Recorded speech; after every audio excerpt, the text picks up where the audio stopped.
ನಮಸ್ಕಾರ. ನುಡಿ ಬೆಳಕು.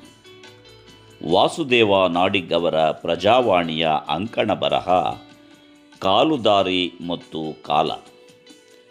ಈ ಹಿಂದೆ ಕಿರುದಾರಿ ಇದ್ದಾಗ ಆಮೆಗಳು ಹೇಗೋ ಆ ಬದಿಯಿಂದ ಈ ಬದಿಗೆ, ಈ ಬದಿಯಿಂದ ಆ ಬದಿಗೆ ಬಂದು ಬಿಡುತ್ತಿದ್ದವು. ಮಳೆಗಾಲದಲ್ಲಂತೂ ತಾಪತ್ರಯವೇ ಇಲ್ಲ. ಗುಡ್ಡದಿಂದ ಹರಿದು ಬರುವ ನೀರು ಅನಾಮತ್ತಾಗಿ ತೇಲಿಸಿ ಆಚೆ ಬಿಡುತ್ತಿದ್ದವು. ವಾಹನಗಳು ಧಾವಿಸಬಾರದಷ್ಟೇ. ದಡ್ಡಂತ ಬರುವ ವಾಹನಗಳು ಅನೇಕ ಆಮೆಗಳ ಚಿಪ್ಪನ್ನೇ ಬಗೆದು ಹೋಗಿವೆ. ಆದರೆ ಅಪರೂಪ ಅಷ್ಟೇ, ಏಕೆಂದರೆ ಅದು ಕಿರುದಾರಿ, ಕಡಿದಾದ ದಾರಿ. ಎತ್ತಿನ ಗಾಡಿ ಮತ್ತು ಸೈಕಲ್ಲುಗಳಷ್ಟೇ ಹಾದು ಹೋಗುತ್ತಿದ್ದವು. ಈ ಅಪಾಯಗಳು ಇರಲಿಲ್ಲ. ಸೈಕಲ್ಲಿನವರು ಹುಷಾರಾಗೇ ಹೋಗುತ್ತಿದ್ದರು. ಎತ್ತಿನ ಗಾಡಿಗಳ ಚಕ್ರದ ಶಬ್ದ ಇಡೀ ಊರಿಗೆ ಕೇಳಿಸುತ್ತಿತ್ತು. ಹಾಗಾಗಿ ಆಮೆಗಳು ತಮ್ಮ ವೇಗವನ್ನು ಕಡಿಮೆ ಮಾಡಿಯೋ ಹೆಚ್ಚು ಮಾಡಿಯೋ ಪಾರಾಗುತ್ತಿದ್ದವು. ಈಗ ಹಾಗಲ್ಲ. ದೈತ್ಯಾಕಾರದ ಹೆದ್ದಾರಿ ಚಾಚಿಕೊಂಡಿದೆ. ದಾಟುವ ಕನಸನ್ನು ಆಮೆಗಳು ಕಾಣುವಂತಿಲ್ಲ ಮತ್ತು ಗುಡ್ಡಗಳಿಂದ ನೀರು ಹರಿಯುವುದೂ ಇಲ್ಲ. ಹಾದಿ ಚಿಕ್ಕದಾಗಿದ್ದಾಗ ಸಾಲಾಗಿ ಆಮೆಗಳು ರಸ್ತೆಯನ್ನು ದಾಟಿದರೂ ಮನುಷ್ಯರಿಗೆ ಅಚ್ಚರಿ ಹುಟ್ಟುತ್ತಿರಲಿಲ್ಲ. ತಮ್ಮ ಪಾಡಿಗೆ ತಾವು ಊರು ಸೇರುತ್ತಿದ್ದರು. ಆಮೆಗಳು ಕೂಡ ಸರಿದು ಹೋಗಿಬಿಡುತ್ತಿದ್ದವು ಅಲ್ಲೆಲ್ಲೋ ಈ ಬದಿಯ ಕಾಡಿನಲ್ಲಿ ಕರೆಯುವ ತೊರೆ ನದಿಗಳ ಕಡೆಗೆ. ಕಾಲ ಅದೆಷ್ಟು ಅಮಾನವೀಯ ಅನಿಸುತ್ತದೆ. ಹೆದ್ದಾರಿ ಬಂದ ಮೇಲೆ ನಿಸರ್ಗ ಸಹಜ ಲಯಗಳೇ ಇಲ್ಲವಾಗಿವೆ.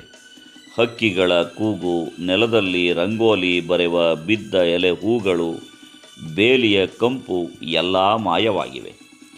ಎಲ್ಲವನ್ನು ಚಿತ್ರದಲ್ಲಿ ನೋಡುತ್ತಾ, ರೀಲ್ಸ್ಗಳಲ್ಲಿ ಹುಡುಕುತ್ತಾ ಕೂತ ಮನುಷ್ಯರು. ರಸ್ತೆ ದಾಟುವ ಸಾಹಸಕ್ಕೆ ಈಗ ಆಮೆಗಳು ಇಳಿಯುತ್ತಿಲ್ಲ. ಕಾಲದ ಜೊತೆಗೆ ಬದಲಾಗಿವೆ. ಎಲ್ಲೋ ಮರೆಯಾಗಿ ಉಳಿದರೆ ಸಾಕು ಎಂಬ ನಿರ್ಧಾರಕ್ಕೆ ಬಂದ ಹಾಗಿದೆ. ಆಧುನಿಕತೆಗೆ ಮಾರು ಹೋದ ಮತ್ತು ಮಾರಿಕೊಂಡ ಮನುಷ್ಯರು ಹಿಂದೆ ಕಿರು ಕಡಿದಾದ ದಾರಿ ಇದ್ದ ಮತ್ತು ಈಗ ಹೆದ್ದಾರಿಯಾಗಿ ಬದಲಾದ ಜಾಗದಲ್ಲಿ ಕಾರಿನಲ್ಲಿ ಹೋಗುವಾಗ ಅಕಸ್ಮಾತ್ತಾಗಿ ಆಮೆಯೊಂದು ದಾಟಿ ಹೋಗುತ್ತಿದ್ದುದನ್ನು ಕಂಡು ಪುಳಕಿತರಾಗುತ್ತಾರೆ. ಹೊಸ ಜೀವನ ಕ್ರಮದಲ್ಲಿ ಈಗ ಉಳಿದಿರುವುದು ಇಂತಹ ಅಕಸ್ಮಾತ್ತಾಗಿ ಕಾಣುವ ವಿಸ್ಮಯಗಳು ಮಾತ್ರ. ದೊಡ್ಡ ಬಲೆಯ ವರ್ತುಲವನ್ನು ನಿರ್ಮಿಸಿ ಚಿಟ್ಟೆಗಳನ್ನು ಹಿಡಿದು ತಂದು ಬಿಟ್ಟು ಅವುಗಳ ಸಂತತಿಯನ್ನು ಹೆಚ್ಚಿಸುವ ಯೋಜನೆ ಮನುಷ್ಯನದ್ದು. ನಿಸರ್ಗದ ಯಾವುದೇ ಧಾತು ಕೂಡ ಈ ದಿನ ಪುಳಕಕ್ಕೆ ಕಾರಣವಾಗಿದೆ. ನಾಗರಿಕತೆ ಎಂಬುದು ಉಳಿಸಿ ಹೋಗುವುದು ಈ ಸಂತತಿ ಮಾತ್ರ. ಆ ಕಡೆ ಆಮೆಯು ಸಲೀಸಾಗಿ ದಾಟಲಾರದು, ಈ ಕಡೆ ಮನುಷ್ಯನು ಆಧುನಿಕತೆಯನ್ನು ಕೈಬಿಡಲಾರನು. ಯಾವುದಾದರೊಂದು ಹೊಂದಾಣಿಕೆ ಮತ್ತು ಒಪ್ಪಂದಗಳು ಬಾಳನ್ನು ತೂಗಿಸಿದರೆ ಸಾಕು ಎನಿಸುತ್ತದೆ.